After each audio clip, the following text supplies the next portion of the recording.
Imagine this. November 3rd, 1989. Western Franklin County, Ohio. Someone discovers skeletal remains behind a chain-link fence, hidden in the brush, 500 feet off a quiet roadway. No wallet, no identification, no name, just bones, fragments of clothing, and silence. For more than 3 decades, investigators would ask the same haunting questions. Who was this man? Where did he come from? How did he end up here, forgotten and alone? The case would sit in dusty file cabinets, entered into national databases, tested and retested with every new advancement in DNA technology. And still nothing. No match, no leads, no answers.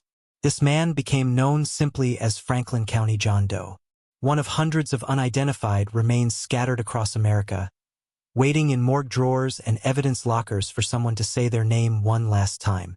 But in 2025, everything changed. A breakthrough in forensic genealogy, the same cutting-edge science that's been rewriting cold case investigations across the nation, finally pierced through decades of mystery. The technology revealed what traditional methods never could.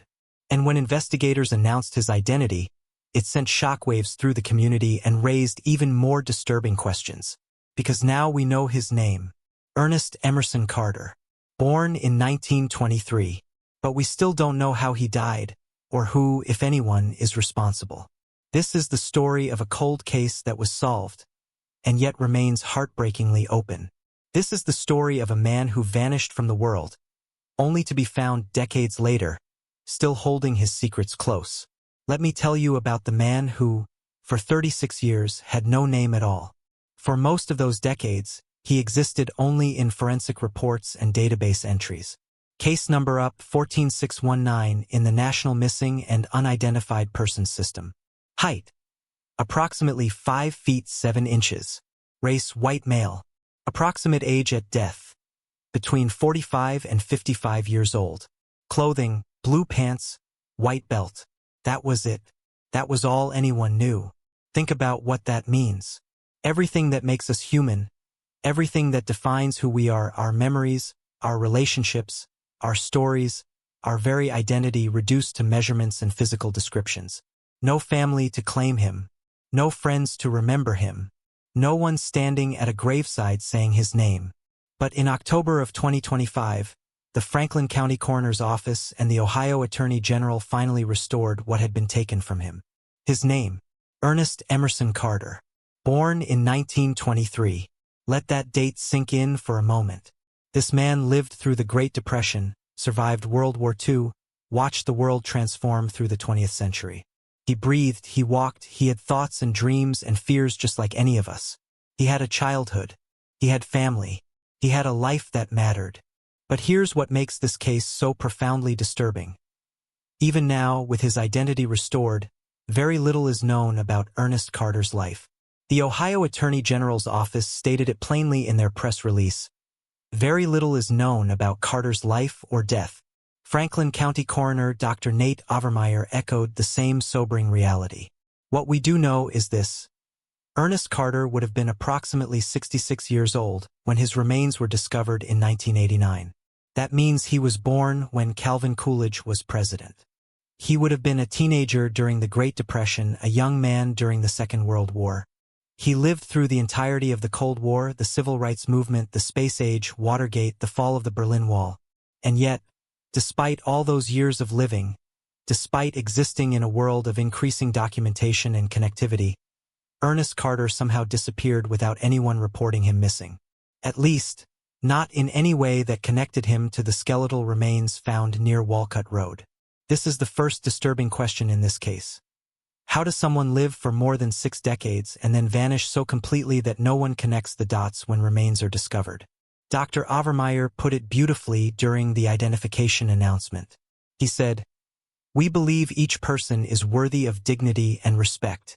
Our patients can no longer advocate for themselves, so we must on their behalf." For 36 years, that's exactly what investigators tried to do for Ernest Carter. Advocate for him, give him back his name, give him back his humanity. And in October 2025, they finally succeeded. But that success only opened the door to more questions. Because now that we know who he was, the next question becomes impossible to ignore. What happened to him? November 3rd, 1989. Franklin County, Ohio. The location: near 3001 Walcutt Road in the western part of the county.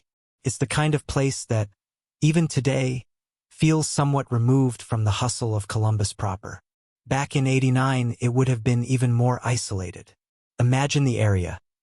Patches of scrubland, industrial zones mixed with undeveloped lots, the kind of forgotten spaces that exist on the edges of every growing city. Walcutt Road itself runs through what was then a transitional area, not quite urban, not quite rural. The kind of place where someone could disappear, and where something could remain hidden for a very long time. On that November day, someone made a discovery that would haunt investigators for the next 3.5 decades. Behind a chain-link fence, approximately 500 feet off the roadway, hidden in the brush and undergrowth, lay skeletal remains. Pause. Not a body, not even fresh remains, but bones. Weathered, scattered, reduced by time and the elements to the most basic evidence of a human life. The Columbus Police Department responded to the scene. This was long before the advanced forensic protocols we have today, but even back then, investigators knew they were dealing with something deeply wrong. The location itself told a story.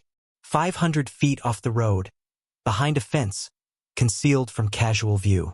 This wasn't someone who died of natural causes in a public place. This wasn't an accident that happened in plain sight. The immediate questions would have been obvious to those first responders. How long had these remains been here? Days? Weeks? Months? Years? The degree of decomposition suggested a significant period of time had passed. But exactly how long, no one could say with certainty. And then there were the more troubling questions. Who was this person? How did they die? Was this a natural death, a suicide, a tragic accident, or something far more sinister? And perhaps most importantly, why was no one looking for them? The Franklin County Coroner's Office took custody of the remains and began the painstaking process of examination. They determined some basic facts. White male, approximately 5 feet 7 inches tall, estimated age between 45 and 55 years old at the time of death. He had been wearing blue pants and a white belt. Some sources mention possibly light brown hair, though with skeletal remains, such details become difficult to confirm with absolute certainty. But here's what they couldn't determine: his name, his identity, his story, where he came from, who he was, why he ended up behind that fence near Walcutt Road. Investigators began the process that follows every unidentified remains case. They checked missing persons reports. They looked for anyone matching the physical description who had been reported missing in Ohio, in neighboring states, anywhere in the country. They examined the clothing for any identifying marks, labels, anything that might provide a clue. Nothing. Think about what that means. In 1989, someone died and was left behind a fence in Franklin County. And apparently no one filed a missing person report that matched his description. No frantic family members. No concerned friends. No employer wondering why he didn't show up for work. No landlord curious about unpaid rent. It was as if Ernest Carter, whoever he was at that moment, had already become invisible long before his death.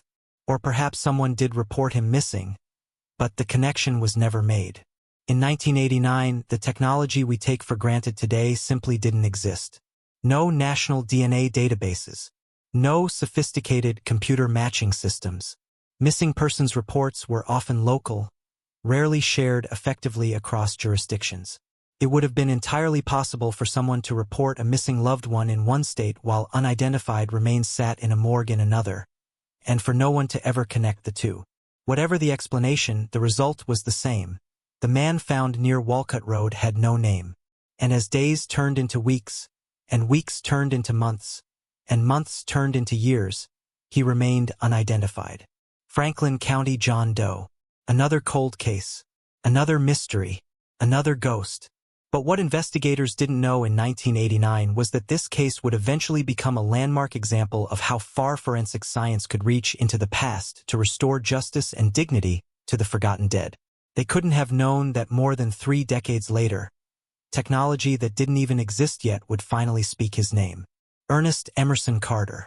The question that haunts this case even now is the simplest and most profound. How did he get there? In the weeks and months following the discovery near Walcutt Road, Franklin County investigators did what they always do. They worked the case methodically, professionally, thoroughly. But they were working with the tools and technology of 1989, and those tools had significant limitations. The autopsy of skeletal remains is fundamentally different from the autopsy of a recently deceased body. When soft tissue is gone, when organs have decomposed, when time has reduced everything to bones and fragments, the forensic pathologist's job becomes exponentially more difficult. Cause of death? Often impossible to determine unless there's obvious skeletal trauma. A bullet lodged in bone? A skull fracture? Something definitive. Manner of death? Natural. Accident. Suicide. Homicide. Undetermined? Without soft tissue, without organs, without a clear cause, that determination becomes speculation rather than science. The Franklin County Coroner's Office did establish those basic physical characteristics we've already discussed. But they couldn't answer the critical questions. They couldn't tell investigators how this man died, or when he died, or even definitively whether his death was criminal. All they could say with certainty was that a man had died, his body had been left or had ended up behind a fence near Walcutt Road, and he had been there long enough for nature to reclaim everything but his bones. So investigators turned to the other tools available in 1989. They canvassed the area. They interviewed anyone who lived or worked near Walcutt Road. They asked if anyone had seen anything suspicious, if anyone remembered someone going missing, if anyone recognized the description of the clothing found with the remains. Nothing substantial emerged. They checked missing persons reports more extensively. Not just in Franklin County, not just in Ohio, but throughout the region and eventually nationwide. They looked for any male, white, age range 45 to 55, approximately 5'7" in height, reported missing anywhere in the United States. And here's where the limitations of 1989 really become clear. Missing persons reports weren't centralized. There was no single national database. Information sharing between law enforcement agencies was inconsistent at best. A missing person report filed in Michigan might never make it to Ohio. A report filed in rural Pennsylvania might never reach Columbus. The connections that seem obvious now, in our interconnected digital age, simply didn't exist then. But even with these limitations, the lack of a match is significant. It suggests one of several possibilities, all of them troubling. Possibility 1. Ernest Carter wasn't reported missing because the people who knew him thought he had simply left, moved away, started over somewhere else. In the 1980s, before cell phones and social media, before the expectation of constant connectivity, it was entirely possible for someone to vanish from their social circle without raising immediate alarm. Possibility 2. Ernest Carter was estranged from family and friends. Perhaps he had no close relationships. Perhaps he was living on the margins of society, the kind of person whose absence might not be noticed or reported. Possibility 3. Ernest Carter was reported missing, but the report never made it into the right channels, or the description didn't match closely enough, or the report was filed in a jurisdiction that didn't effectively share information with Franklin County. Possibility 4. Someone knew exactly what happened to Ernest Carter, and they had no intention of reporting anything to anyone. Each of these possibilities raises different questions and paints a different picture of Ernest Carter's final days. But in 1989, investigators couldn't determine which possibility was correct. They were working in the dark with incomplete information and limited tools. What they did have was physical evidence, the remains themselves. And in the pre-DNA era, the remains were documented, photographed, and stored according to the protocols of the time. They were entered into whatever databases existed for unidentified remains. The case file was created, the details were recorded, and the investigation continued as long as there were leads to follow. But eventually, as with so many cases from that era, the leads dried up. The trail went cold, and Franklin County John Doe joined the growing file of unidentified remains, waiting in storage, waiting in databases, waiting for something to change. Imagine being the detective assigned to this case. Imagine knowing that somewhere out there, this man had a name, had a history, had people who knew him. Imagine knowing that the answer existed, but you just couldn't reach it with the technology and resources available. Imagine having to close the active investigation, not because you'd given up, but because there was simply nowhere else to go. But here's the thing about cold cases, and here's the thing about the men and women who work them. They never truly give up. The file might go into storage, the case might become inactive, but it's never forgotten. And as technology advanced, as new tools became available, investigators would return to cases like Franklin County John Doe, hoping that this time, finally, science would provide the answer that old-fashioned detective work couldn't. In the year 2000, exactly 11 years after the discovery near Walcutt Road, something new came to Ohio. An initiative that would transform how the state handled unidentified remains and missing persons. An initiative called Project Link. And Franklin County John Doe was about to get a second chance.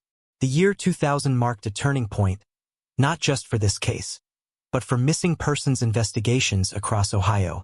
The Ohio Bureau of Criminal Investigation, part of the Attorney General's office, launched an ambitious initiative called Project Link. The acronym stood for Linking Individuals Not Known. The concept was revolutionary for its time. Collect DNA samples from unidentified human remains across the state. Collect DNA samples from families who had missing loved ones. Enter all of this into a database. Compare them systematically. Find matches. Give families answers. Give the unidentified their names back. Project Link represented the promise of the DNA age. In 2000, DNA technology was still relatively new to law enforcement, but it was rapidly becoming clear that genetic information could do what traditional investigative methods couldn't. It could definitively connect the dead to the living. It could span time, geography, and the gaps in human memory.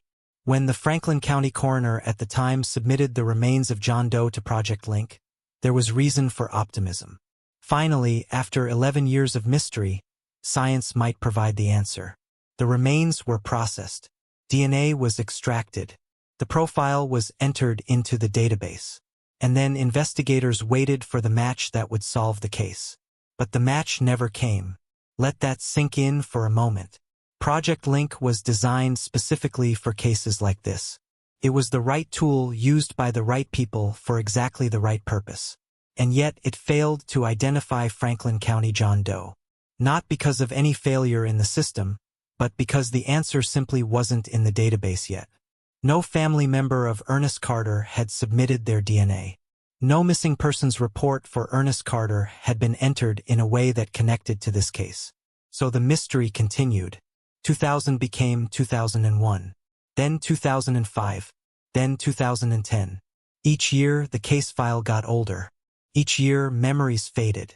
Each year, potential witnesses aged or passed away. Each year, the likelihood of solving this case through traditional means decreased.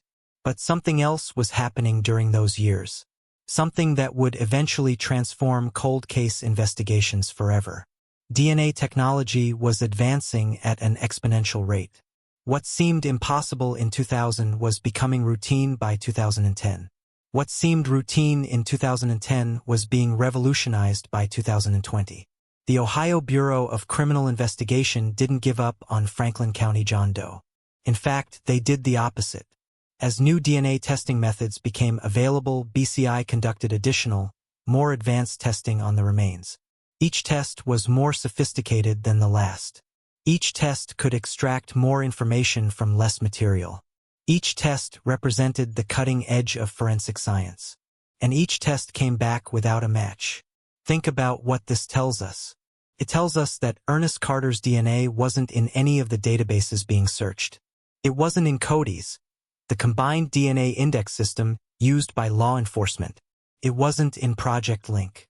It wasn't in any criminal database, any missing persons database, any system that BCI had access to. This suggests several things about Ernest Carter.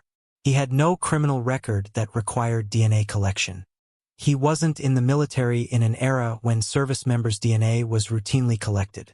And perhaps most significantly, no family member had submitted their DNA to Project Link looking for him. Which brings us back to one of the most haunting aspects of this case. The absence. The lack of someone searching for him. In those long years from 2000 to 2020, as Project Link helped solve other cases, as families were reunited with their missing loved ones or at least given the closure of identification, Franklin County John Doe remained nameless. Was there a daughter somewhere, wondering what happened to her father? A son who had lost contact? Siblings who assumed he'd simply moved on with his life? Or had Ernest Carter truly been alone in the world, disconnected from family, isolated in a way that meant his disappearance went unnoticed and unreported? Dr. Nate Overmeyer, the current Franklin County coroner, said something profound about these cases. He said, "Our patients can no longer advocate for themselves, so we must on their behalf." That's exactly what was happening during those cold case years. While Ernest Carter lay in storage, unable to speak, unable to tell his story, investigators were advocating for him, testing his DNA, searching databases, refusing to let him be forgotten. But traditional DNA databases, even Project Link, had a fundamental limitation. They could only find direct matches or very close relatives. If no one in the database was related to Franklin County John Doe, the system couldn't help. It was like having the world's most powerful search engine, but not knowing the right search terms. Then, in the early 2020s, everything changed. A new approach emerged, one that would revolutionize cold case investigations and give hope to cases that seemed absolutely unsolvable. The approach had a name: forensic genealogy. And Franklin County John Doe was about to become Franklin County Cold Case Solved.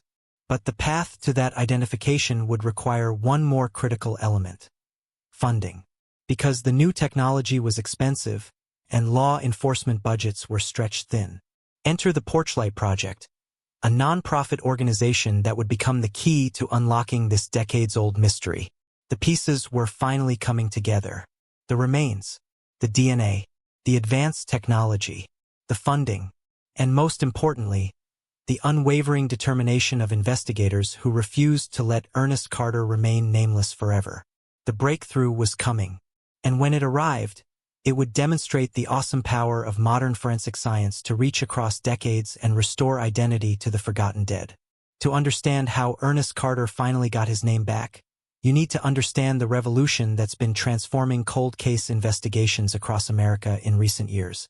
It's called forensic genealogy, and it's changing everything we thought we knew about the limits of DNA investigation.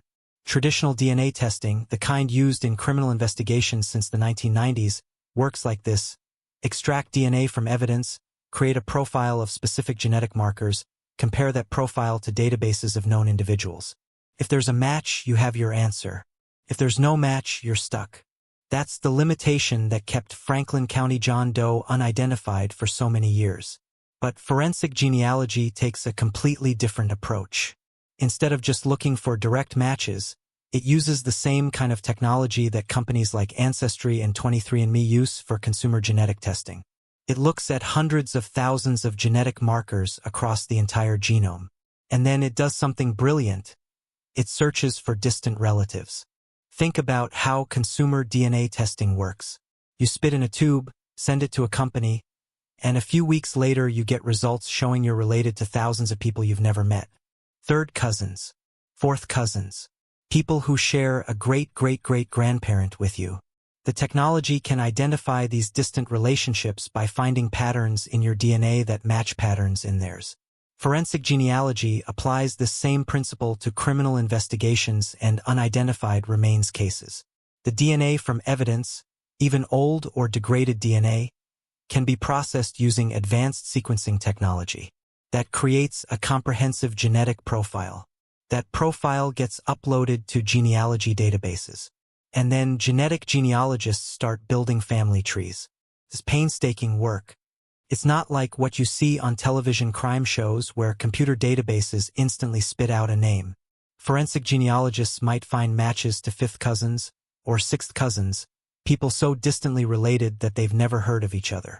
Then they have to work backwards using genealogical records, birth certificates, death certificates, census data, marriage records, anything they can find to build out the family tree. They're looking for common ancestors, They're identifying all the descendants of those ancestors. They're creating sprawling family trees that might include hundreds of people. And somewhere in those trees, if the work is done correctly, if the records are available, if luck is on their side, they find their target. The person whose DNA was in that evidence. This is the technology that caught the Golden State Killer.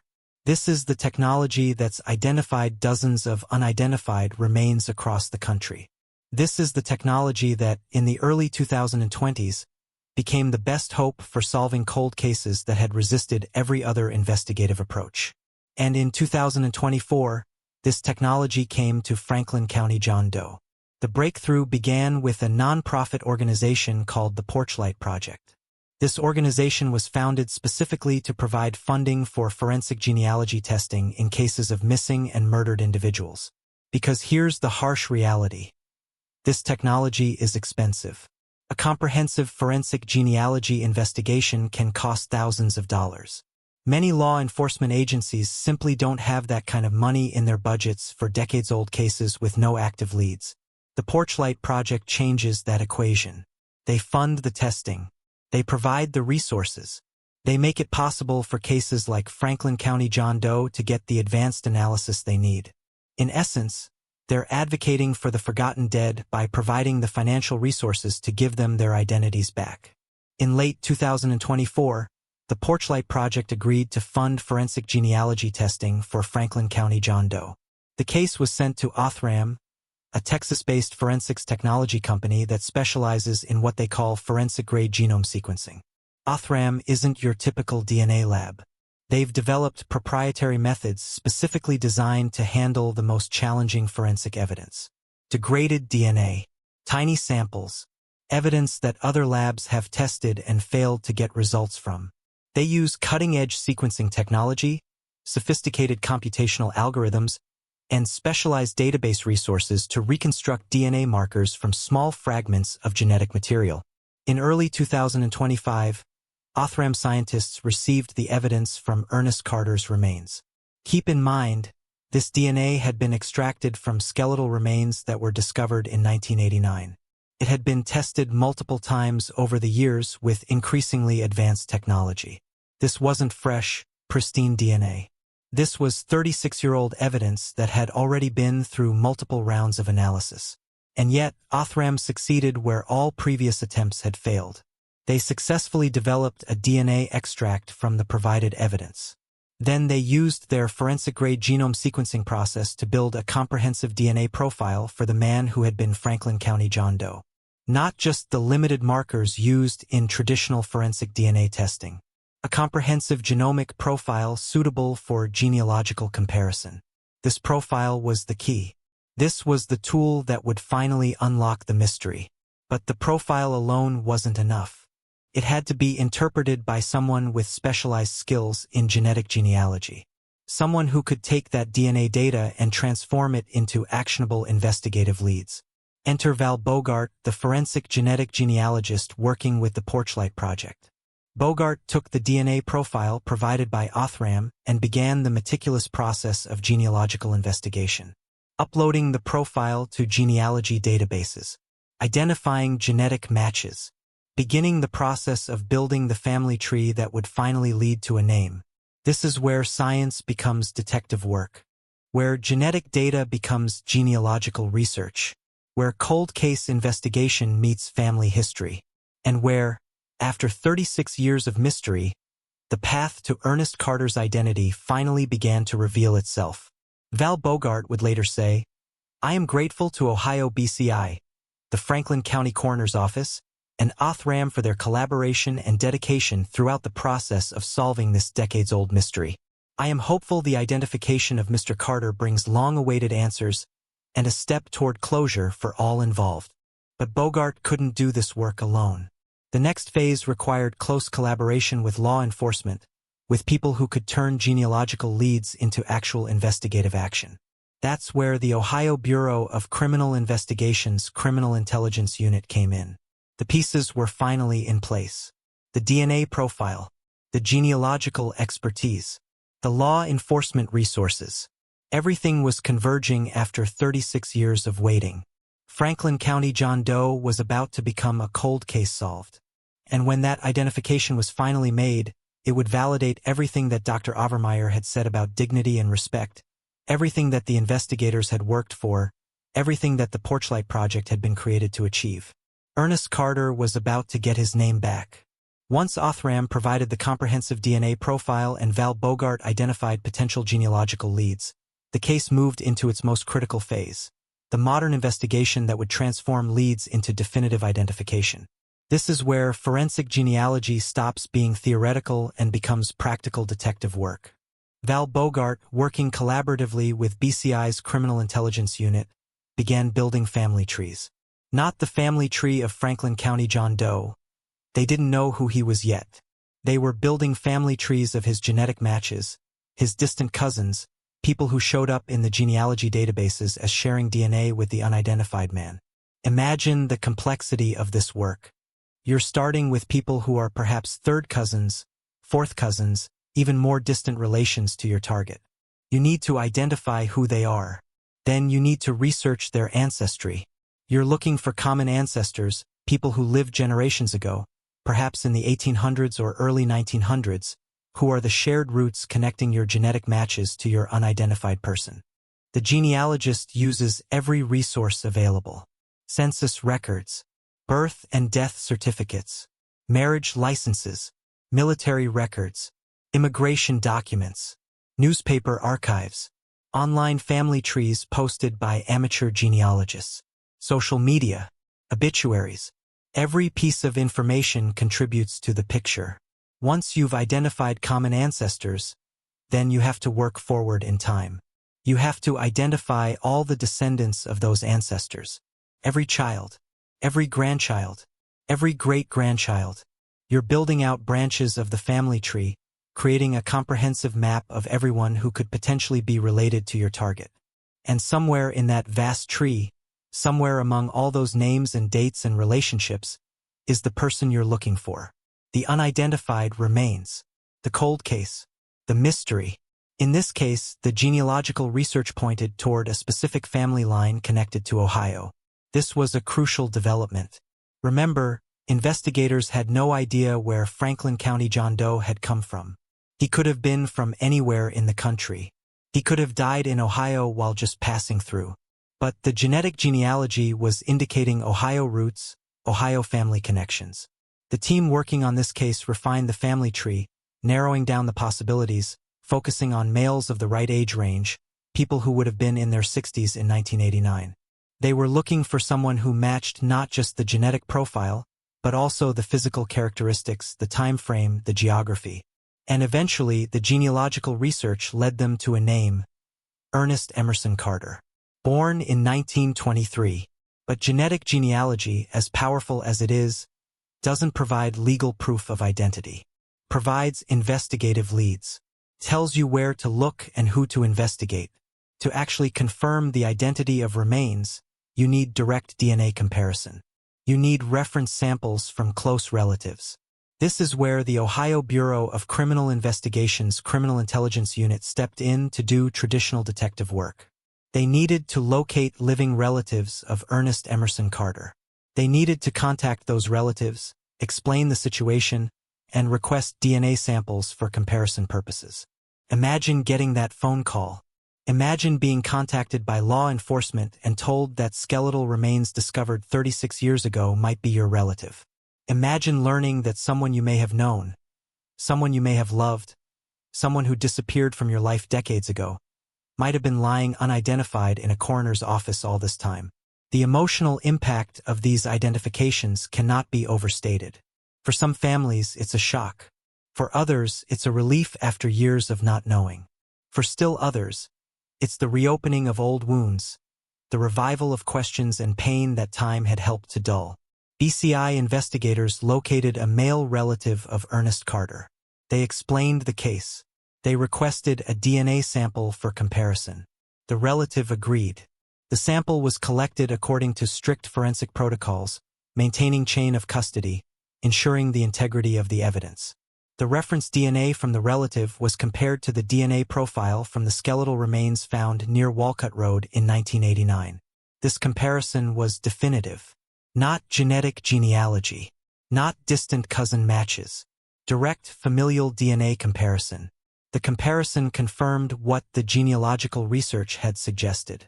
The skeletal remains were those of Ernest Emerson Carter. After 36 years, 2 months, and 4 days, Franklin County John Doe finally had his name back. The man who had been reduced to measurements and database entries was a person again.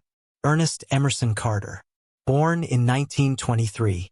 A man who had lived through most of the 20th century, who had breathed and walked and existed and mattered.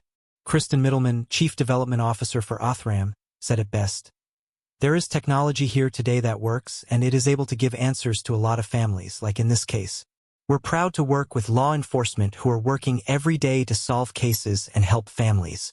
But as significant as this identification was, as much as it represented a victory for forensic science and for the investigators who never gave up, it also marked the beginning of a new phase of the investigation.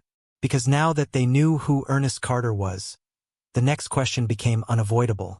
What happened to him? How did he die? How did his body end up behind a fence near Walcutt Road? And most troubling of all, was someone responsible for his death? The identification was just the beginning. The real investigation was about to start. Now that we know the identity was confirmed through forensic genealogy and direct DNA comparison, it's worth examining the evidence trail that made this breakthrough possible. Because this case represents a perfect example of how multiple technologies, multiple approaches, and multiple agencies coming together can solve what once seemed unsolvable. The evidence chain begins in 1989 with the discovery and documentation of the remains. Even though investigators at the time couldn't identify the man, they followed proper protocols. They photographed the scene. They documented the physical characteristics. They preserved the remains. They maintained chain of custody. Without that original work, none of what came later would have been possible. Jump forward to 2000, when the Franklin County coroner submitted the remains to Project Link. This was the first attempt to use DNA technology on the case. DNA was extracted from the skeletal remains, likely from bones or teeth, the most reliable sources of DNA in skeletal remains. That DNA was processed to create a genetic profile. That profile was entered into databases. Now, here's something fascinating. That early DNA extraction in 2000 was crucial, even though it didn't immediately solve the case. Why? Because extracting and storing DNA properly means that material is available for future testing. As technology advanced, BCI could go back to that stored DNA and test it again with better methods. They didn't have to keep going back to the remains themselves. The DNA was preserved and ready for each new generation of technology. And that's exactly what BCI did over the ensuing years. Multiple rounds of advanced DNA testing. Each time the technology improved, each time a new method became available, BCI applied it to this case. They were methodically working through every possible approach, refusing to accept that Franklin County John Doe would remain unidentified forever. But the critical breakthrough came when the case was sent to Othram for forensic-grade genome sequencing. What made Othram's approach different? What could they do that previous DNA testing couldn't? Traditional forensic DNA testing looks at specific genetic markers, usually 13 to 20 locations in the genome. This is sufficient for comparing to criminal databases and for paternity testing. But it's not sufficient for genealogical comparison, which requires looking at hundreds of thousands of genetic markers across the entire genome. Othram's proprietary methods can take degraded, limited, or compromised DNA samples and use advanced sequencing technology to reconstruct a comprehensive genetic profile. They're essentially reading the entire instruction manual instead of just looking at a few pages. This comprehensive profile can then be used for genealogical comparison in a way that traditional forensic DNA profiles cannot. The key evidence, then, was the DNA itself, but more specifically, it was the comprehensive genomic profile that Othram was able to generate from that DNA. This profile became the Rosetta Stone that allowed genetic genealogists to begin connecting Franklin County John Doe to living relatives. But DNA alone wasn't enough. The other crucial category of evidence was genealogical records. Birth certificates, death certificates, census records, marriage licenses. all the documentation that tracks human lives and relationships across generations. Val Bogart and the BCI Criminal Intelligence Unit used these records to build family trees, to trace connections, to narrow down possibilities. Think about what this means. A case from 1989 was solved using DNA extracted in 2000, analyzed with technology developed in the 2020s, and genealogical records dating back to the 1800s and early 1900s. The evidence chain literally spans more than a century of human documentation. The third category of evidence was the reference DNA from Ernest Carter's male relative. This sample provided the direct comparison needed to confirm the identification. Without a living relative willing to provide DNA, the genealogical research would have remained just an investigative lead, not definitive proof. And here's something worth noting. We don't know the details of this relative's connection to Ernest Carter. Was it a son? A nephew? A cousin? The authorities haven't released those details, respecting the privacy of the family. But whoever this relative is, they played a crucial role in finally solving this case. Their DNA, their willingness to participate in the investigation, made the definitive identification possible. So the evidence that led to Ernest Carter's identification wasn't one single breakthrough. It was a combination. Preserved remains from 1989, DNA extraction in 2000, multiple rounds of advanced testing over the years, funding from the Porchlight Project in 2024, forensic-grade genome sequencing by Othram in 2025, genealogical research by Val Bogart, collaboration with BCI's Criminal Intelligence Unit, historical records spanning more than a century, and reference DNA from a living relative. Every link in that chain was essential. Remove any single element, and the case might still be unsolved. That's the reality of modern cold case investigation. It's not magic. It's not luck. It's systematic application of technology, science, investigative expertise, and sheer determination over a very long period of time. But as impressive as this evidence chain is, as much as it demonstrates what's possible in modern forensic investigation, it's important to remember what the evidence didn't reveal. The evidence gave Ernest Carter his name back. But it didn't answer how he died. It didn't explain why his body was found behind a fence near Walcutt Road. It didn't identify anyone responsible for his death. It didn't reveal what his final days or hours were like, or what sequence of events led to his remains being discovered in November of 1989. The identification was a triumph. But the investigation was just beginning. Because now, armed with Ernest Carter's identity, investigators could start asking new questions. They could research his life.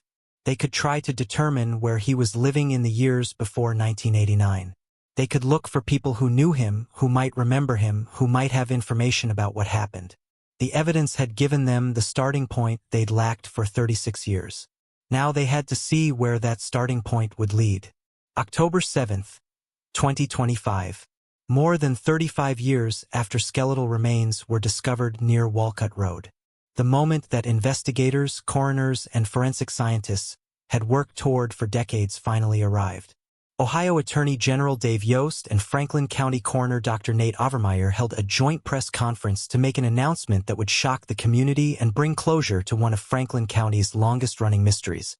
In another victory for forensic genealogy, the announcement began, "The skeletal remains of a white male found 36 years ago have been identified."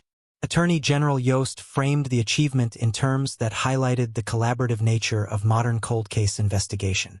He said, "Solving a cold case takes teamwork, technology, and tenacity, all of which were on display in this case.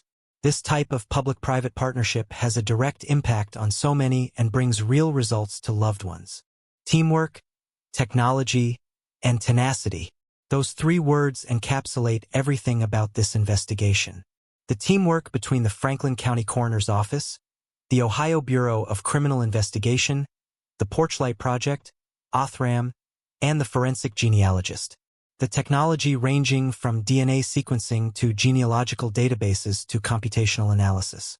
And the tenacity of investigators who refused to let this case remain unsolved, who kept testing, who kept searching, who kept advocating for a man they'd never met. But it was Dr. Overmeyer's statement that captured the human dimension of this identification.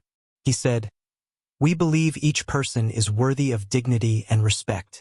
Our patients can no longer advocate for themselves, so we must on their behalf. I am extremely proud of the compassionate, talented staff who worked on this case from my office, BCI, and our community partners. Together, we were able to utilize science to solve a mystery. Each person is worthy of dignity and respect. That's what this case was really about. Not just solving a mystery, not just demonstrating what technology can do, but restoring dignity to Ernest Emerson Carter, giving him back his identity, his humanity, his place in the human story. The formal announcement laid out the basic facts. Remains discovered November 3, 1989, on Walcutt Road in western Franklin County. Identified as Ernest Emerson Carter, born in 1923. Very little known about his life or death. Case remaining open as investigators work to learn more. The announcement also acknowledged the key players in solving the case. Val Bogart from the Porchlight Project, who conducted the genealogical research. Kristen Middleman from Othram, whose company performed the advanced DNA sequencing. The unnamed investigators from BCI's Criminal Intelligence Unit who did the follow-up work. The current Franklin County Coroner's Office staff who pushed the case forward. What's notable about the announcement is what it didn't say. No cause of death was announced. No manner of death. No suspects. No explanation for how Ernest Carter ended up behind that fence. The announcement gave the public a name, but it didn't provide answers to the most troubling questions surrounding his death. And that was deliberate, because this is still an open investigation. The identification is just phase 1. Now comes phase 2, determining what actually happened to Ernest Carter. The community reaction to the identification announcement was significant. Local news media covered the story extensively. The announcement appeared in newspapers, on television, on radio, online. It generated discussion on social media. People who had lived in Franklin County in 1989 tried to remember if they'd heard about the original discovery. Others marveled at the technology that could reach back 36 years to solve a cold case. But the most important reaction came from a group we haven't heard from: Ernest Carter's family. The relatives who provided DNA for comparison. The people who, after all these years, finally got confirmation about what happened to their missing loved one. The announcement didn't name these family members, respecting their privacy during what must have been an incredibly difficult time. But in the official statements, there were references to long-awaited answers and closure for all involved. Val Bogart specifically mentioned being hopeful that the identification would bring closure. Closure is a complicated word in cases like this. Does knowing that your relative died in or before 1989, that their body lay unidentified for 36 years, that they ended up behind a fence in circumstances that remain unclear, does that really provide closure? Or does it just replace one set of painful questions with another? We don't know how Ernest Carter's family reacted to this news. We don't know if they'd been searching for him all these years, or if they'd lost contact decades ago and had no idea he was missing. We don't know if the identification answered their questions or raised new ones. We don't know if it brought peace or pain or some complicated mixture of both. What we do know is that the identification announcement on October 7, 2025, represented a watershed moment. Franklin County John Doe ceased to exist. Ernest Emerson Carter took his place in the historical record. The cold case that had seemed unsolvable was now a cold case solved, at least in terms of identification. But identification and resolution are not the same thing. Knowing who Ernest Carter was doesn't tell us what happened to him. And that question, what happened to Ernest Carter, is the one that investigators are now working to answer. Because if Ernest Carter died of natural causes, if his death was accidental, if there's an innocent explanation for how he ended up where he was found, that's one kind of case.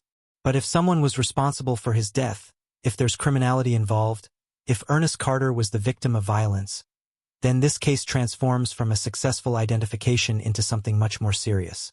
An unsolved homicide, and the search for justice would be just beginning. So where does the Ernest Carter case stand right now, as of late 2025? The answer is both encouraging and frustrating, satisfying and deeply troubling. The encouraging part: Ernest Carter has his name back. After 36 years of anonymity, He has been identified. His family knows what happened to him, at least in terms of his death.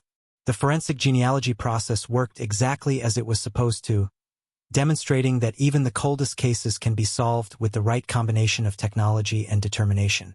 The frustrating part: almost everything else about this case remains a mystery. Officials have not released a confirmed cause of death. Think about what that means. The Franklin County Coroner's Office has had Ernest Carter's remains since 1989. They've conducted autopsy examinations. They've had forensic pathologists review the skeletal remains. And yet, more than 3 decades later, they still cannot or will not state definitively how he died. This could mean several things. Could mean that the skeletal remains simply don't show clear evidence of cause of death. When soft tissue is gone, when organs have decomposed, many causes of death become impossible to determine. Natural causes? Can't prove it from bones alone. Drug overdose? No soft tissue to test. Suffocation? Leaves no marks on skeleton. Poisoning? Usually undetectable in skeletal remains.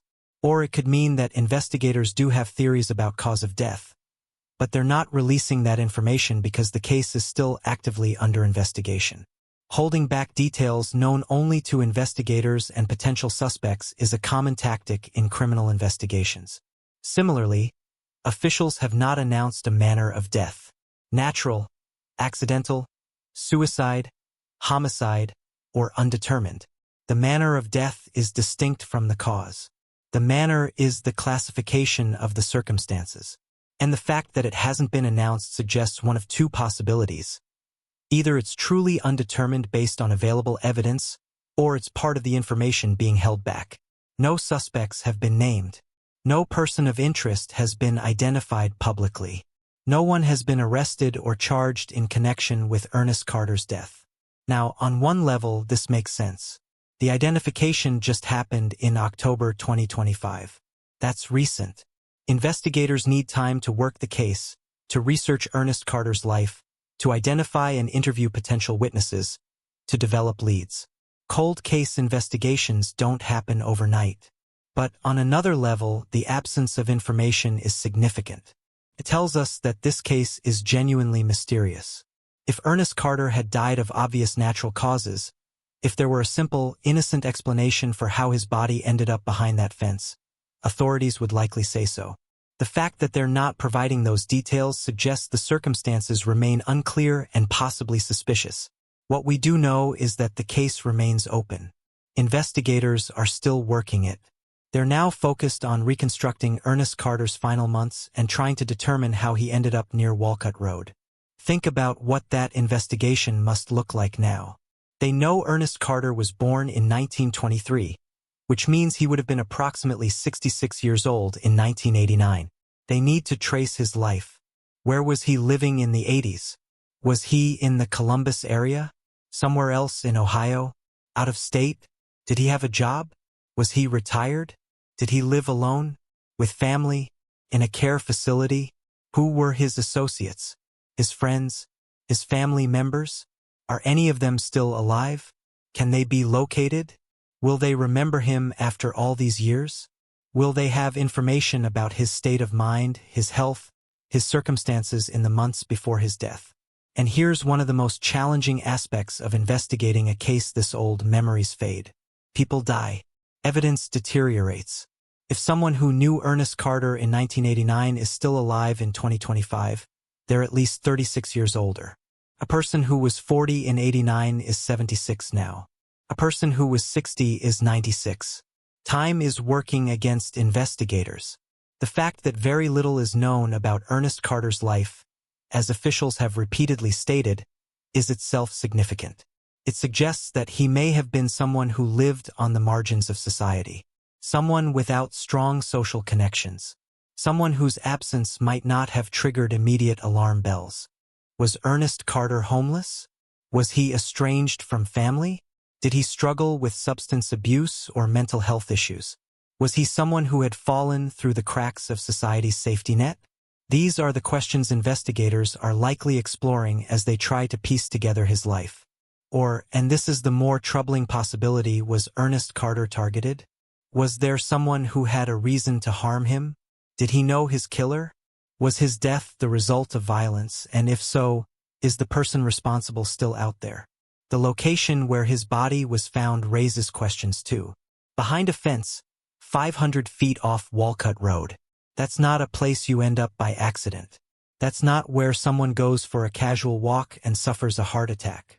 The location suggests either that Ernest Carter deliberately went to that remote spot for some reason, or that someone placed his body there. If it was deliberate concealment, that points toward criminality. If it was suicide, there would typically be some indication, personal effects at the scene, a note, some evidence of intent. The fact that investigators haven't announced it as suicide after all these years suggests that theory doesn't fit the evidence. So we're left with this uncomfortable reality. Ernest Carter's death, 36 years ago, remains as mysterious now as it was the day his remains were discovered. The only difference is that now we know his name. The case is open. The investigation continues. And somewhere, in archives, in memories, in records that haven't been found yet, the answers exist. The question is whether investigators can find them before too much more time passes, before more witnesses die, before the trail goes completely cold again. For Ernest Carter's family, this must be an agonizing time. They finally know what happened to their relative, at least in the broadest sense. But they don't know how he died or why or whether someone is responsible. They're living with partial closure, which might be worse in some ways than not knowing at all. And for the community, for Franklin County residents, there's the unsettling possibility that Ernest Carter's death was a homicide, and that whoever was responsible has never faced justice. That possibility, however uncertain, casts a shadow over this case. But the investigation continues. Tips are still being accepted. Anyone with information about Ernest Carter, about his life in the 1980s, about what might have happened to him, is urged to contact the Franklin County Coroner's Office or the Ohio Bureau of Criminal Investigation. Because one of the lessons of this case is that cold cases are never truly hopeless. 36 years passed and still the case was solved. Maybe it will take more time, more investigation, more breakthroughs. But the identification of Ernest Carter proves that even decades-old mysteries can yield their secrets. The question is whether the next breakthrough will come in time.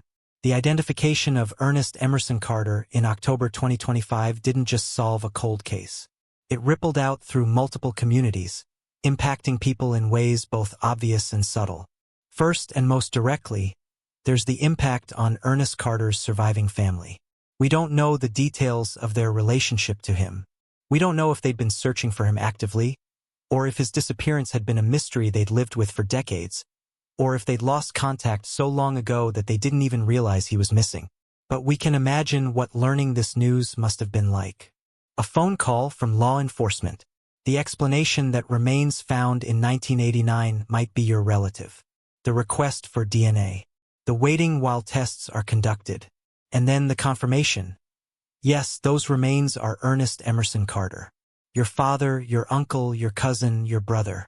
For some family members, this might have been the answer to decades of painful uncertainty. For others, it might have reopened wounds they thought had healed. For still others, it might have been the first they'd heard that Ernest Carter was even missing. Each family's experience is unique, shaped by their specific relationship with the deceased and their own history of loss and searching.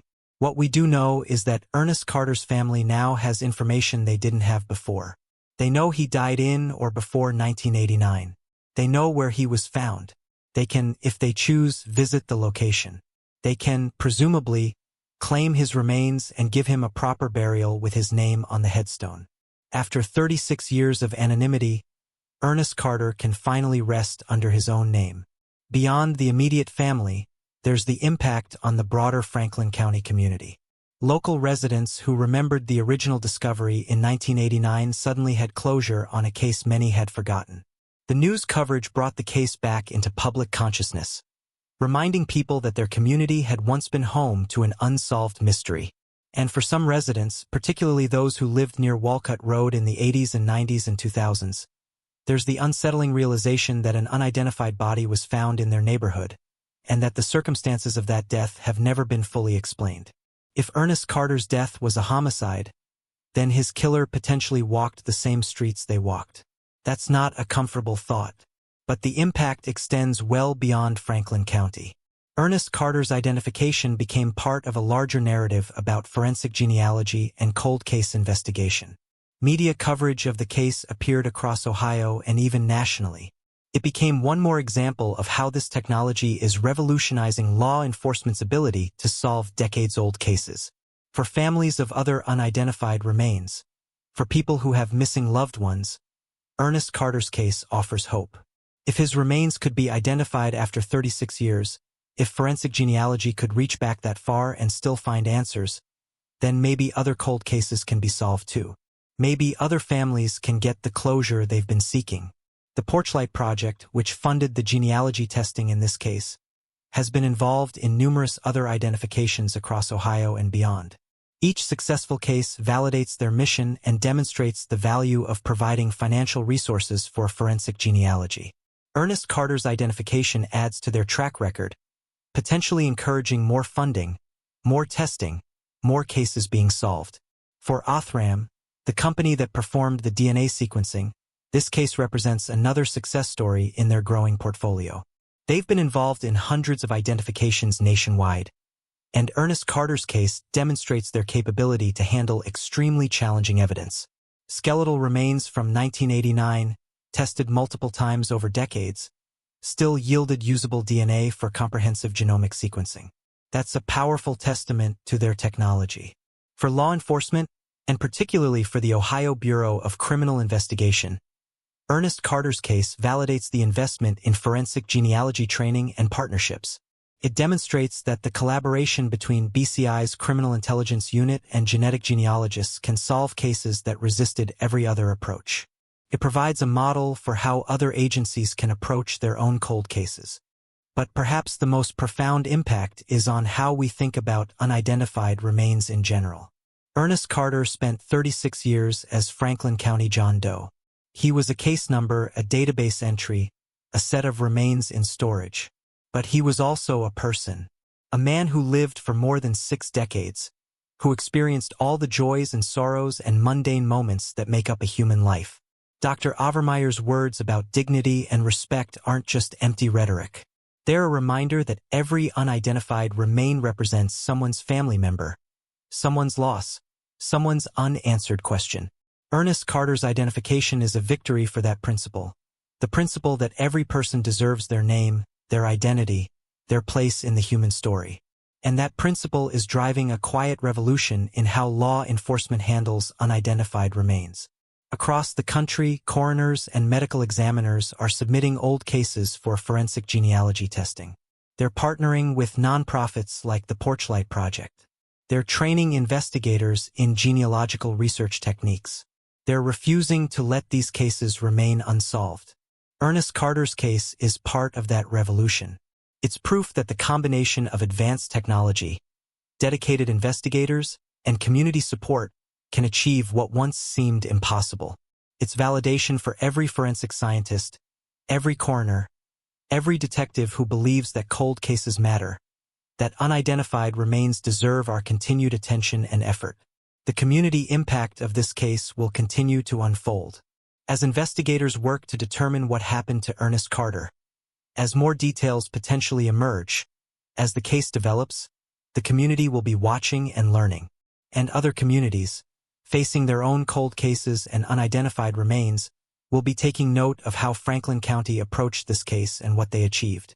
Because ultimately, Ernest Carter's identification isn't just about one man or one case. It's about establishing a new standard for how we treat the unidentified dead. It's about demonstrating that with the right tools and the right commitment, even the coldest cases can be solved. The Ernest Carter case doesn't exist in isolation. It's part of a broader transformation in how cold cases are investigated in America, particularly in the 2020s. Understanding these broader implications helps us see why this case matters beyond just one man getting his name back. Since the arrest of the Golden State Killer in 2018 using forensic genealogy, this technology has absolutely exploded in law enforcement circles. What seemed like science fiction just a few years ago is now becoming standard practice in cold case investigations across the country. and Ohio has been at the forefront of adopting and implementing these methods. The Ohio Bureau of Criminal Investigation has established itself as a leader in this field. They've invested in training in partnerships with companies like Othram, in collaboration with genetic genealogists. They've worked with nonprofit organizations like the Porchlight Project to overcome funding limitations. The result is a systematic approach to cold case investigation that's producing results at an unprecedented rate. Ernest Carter's case is the third case in Ohio where officials have publicly identified an individual using technology developed by Othram.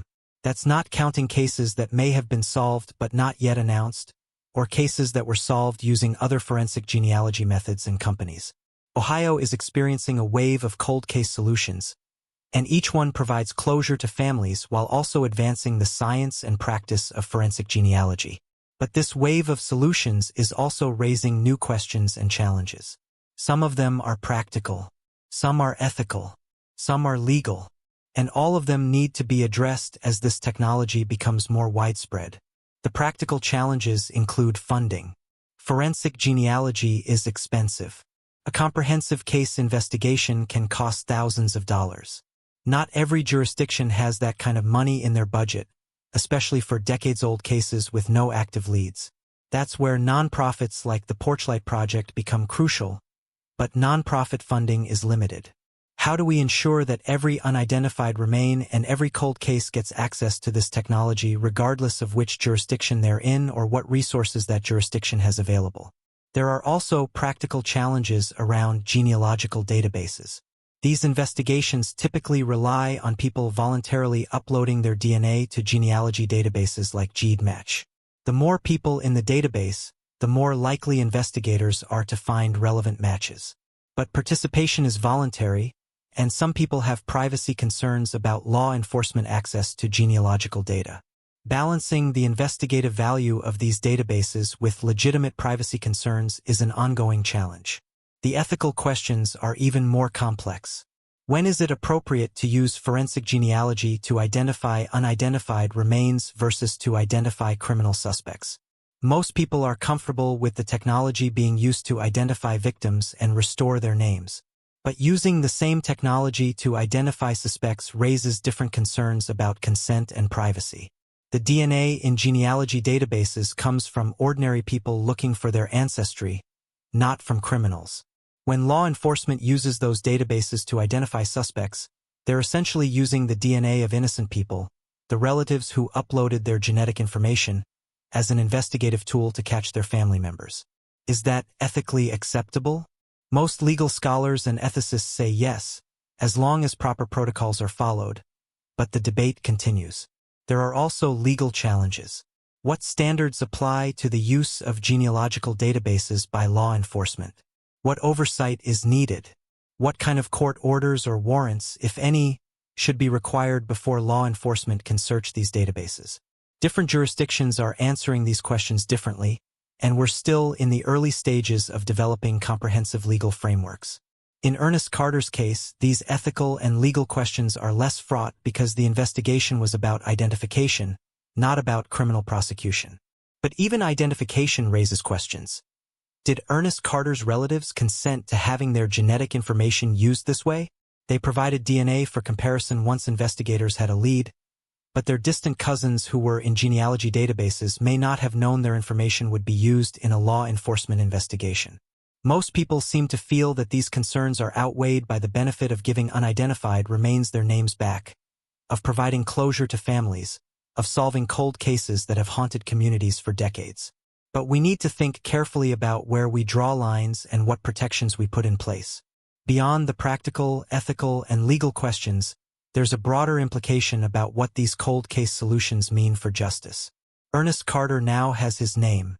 That's a victory. But the circumstances of his death remain unclear. No one has been charged. If his death was criminal, no one has been held accountable. And that raises a troubling possibility.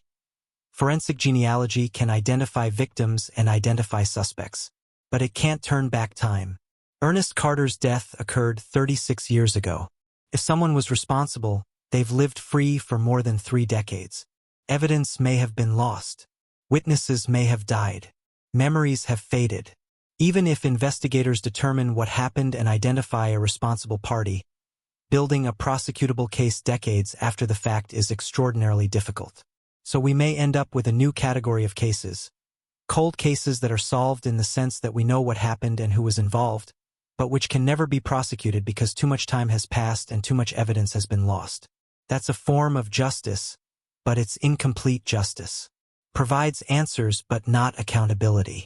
Despite these challenges and complications, the broader implications of cases like Ernest Carter's are ultimately hopeful. They demonstrate that we have the tools to solve mysteries that previous generations could never have imagined solving.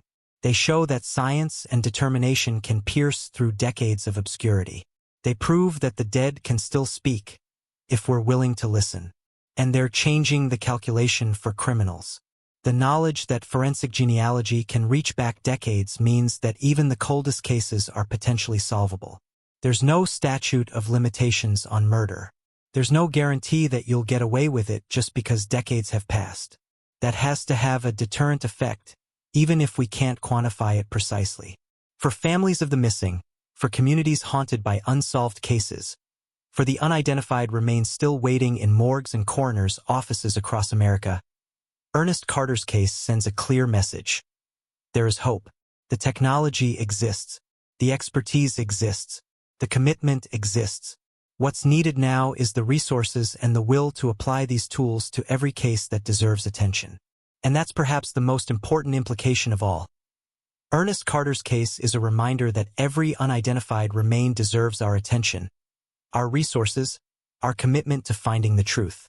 Because every one of them was a person. Every one of them had a name, a story, a life that mattered. Ernest Emerson Carter has proven that even after 36 years, the truth can emerge. The question now is how many other Ernest Carters are still waiting for their truth to be told. So where does the Ernest Carter case stand as we close this story? The answer is both simple and complicated. Ernest Emerson Carter has his name back. After 36 years of anonymity, after existing only as Franklin County John Doe, he has been restored to the human family. His identity is no longer a mystery. That's the simple part. That's the victory. That's what teamwork, technology, and tenacity achieved. But almost everything else about his case remains shrouded in mystery. How did he die? Why was his body found behind a fence near Walcutt Road? What were his final days like? Who, if anyone, is responsible for his death? These questions still hang in the air, waiting for answers that may or may not come. This case reminds us of something important about cold cases and about forensic science in general. Technology can do amazing things, but it can't solve every mystery. Can't turn back time. Can't restore what was lost. It can give us names and connections and investigative leads. But it can't always give us complete closure. For Ernest Carter's family, the identification is both an ending and a beginning. It's the end of not knowing what happened to him. It's the beginning of a different kind of grief, the grief that comes with knowing, with facing the reality that he died decades ago in circumstances that remain unclear. For the investigators who worked this case, for the coroners and forensic scientists and genealogists who refused to let Ernest Carter remain nameless, this is a triumph. They did what they set out to do.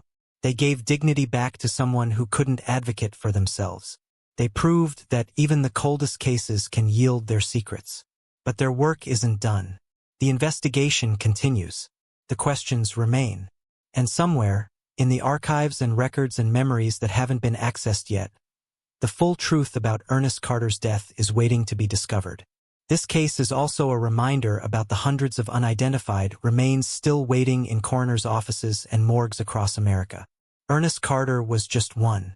There are hundreds more, each with their own story, each with families somewhere who deserve to know what happened. The forensic genealogy revolution that solved Ernest Carter's case is giving hope to all those families.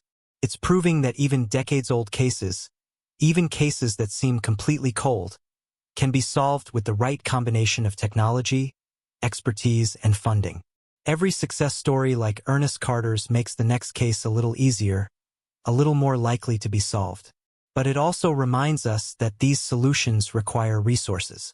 They require funding from organizations like the Porchlight Project. They require the expertise of companies like Othram. They require investigators who are trained in forensic genealogy techniques. They require law enforcement agencies willing to collaborate and share information. They require a commitment at every level to treating unidentified remains as the priority they deserve to be. If there's a lesson in Ernest Carter's story, it's this. Every cold case represents more than just a mystery to be solved.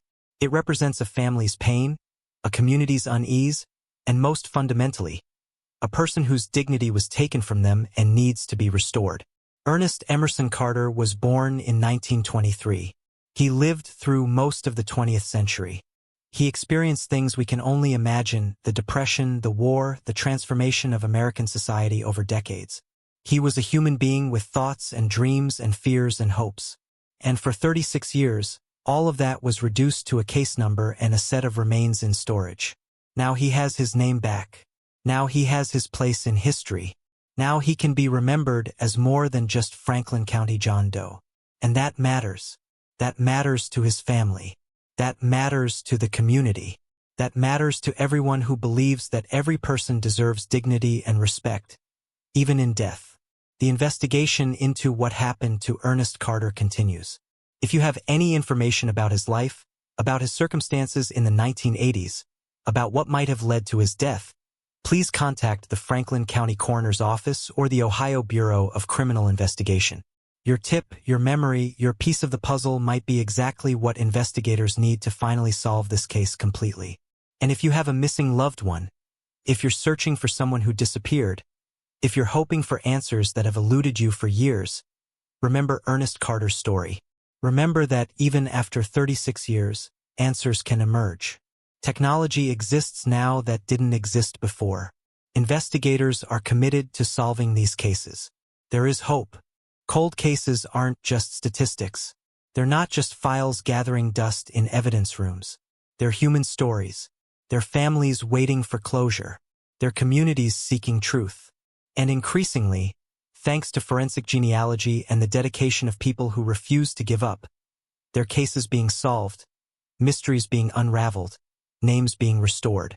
Ernest Emerson Carter got his name back. The question now is, who will be next? How many other Franklin County John Does, how many other unidentified remains across this country will benefit from the same technology and determination that finally gave Ernest Carter his identity? With that said, thanks for listening to this story of how science, determination, and a fundamental belief in human dignity came together to solve a 36-year-old cold case. Until next time, remember that no case is ever truly cold, and the search for truth never ends. Ernest Emerson Carter, born 1923, finally identified, October 2025. His name restored, his story still being written.